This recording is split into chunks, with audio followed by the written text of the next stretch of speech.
पाकिस्तान की जान है आप, पाकिस्तान की पूरी दुनिया में पहचान है आप, पाकिस्तान के कप्तान है आप, इमरान खान है आप।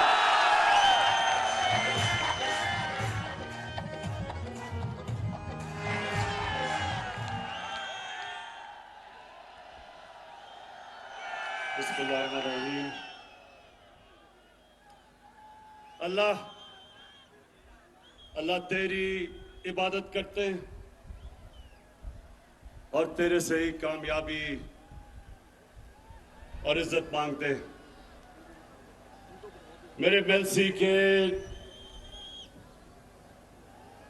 बाशऊर शहरियों, मैं सबसे पहले तो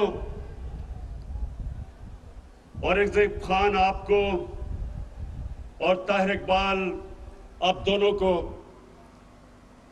इस शानदार जलसे में जो आपने लोगों को इकट्ठा किया, मैं आपको खिराज तहसीन पेश करता हूं।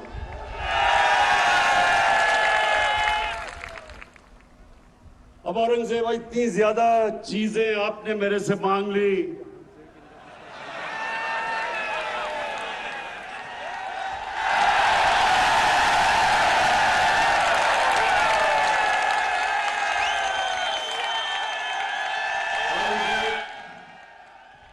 और जहां से लगता है कि जो 74 साल में काम नहीं हुए वो 1 साल में ही आप करवाना चाहते हैं।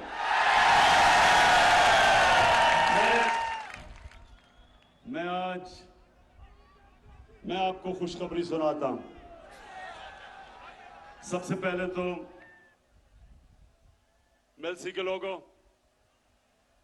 सबसे पहले खुशखबरी ये कि हमारी फेडरल गवर्नमेंट ने फैसला किया है कि हम जनूबी पंजाब के लिए 500 अरब रुपया मजीद खर्च करेंगे।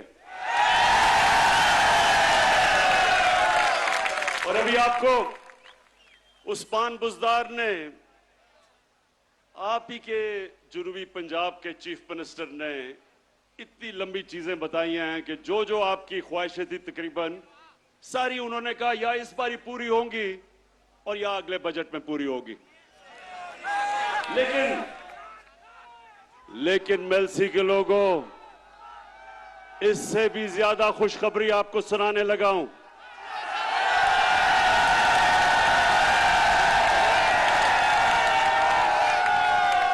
हमने फैसला किया है कि हम नेशनल असेंबली में साउथ पंजाब की कॉन्स्टिट्यूशनल अमेंडमेंट रख देंगे कि साउथ पंजाब का सूबा बनना चाहिए।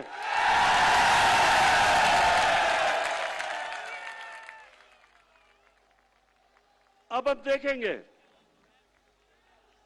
कि क्या ये पीपल्स पार्टी और नून लीग, आप तो बड़ी देर से लोगों को वादा कर रहे हैं जनूबी पंजाब का, क्या आप हमारी हिमायत करेंगे या नहीं, अब आपके सामने आ जाएगा। लेकिन इंशाअल्लाह हमने ये बिल रख देना असेंबली में। अच्छा, अब मेलसी के लोगों, ज्यादातर यहां गुजारा काश्तकारी के ऊपर होता है, तो सबसे पहले तो मैं बड़े फख्र से कहना चाहता हूं कि जितना किसानों ने हमारे दौर में, जितना किसानों के पास पैसा आया कभी पाकिस्तान की तारीख में नहीं आया। और मैं आपको अब जरा, ये मेरे पास अदाद व शुमार है।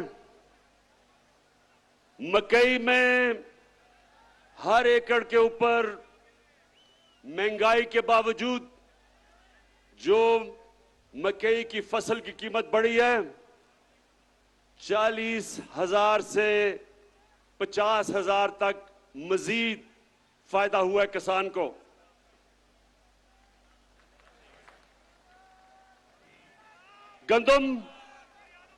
गंदम के अंदर जो हमने 50% हमारे दौर में गंदम की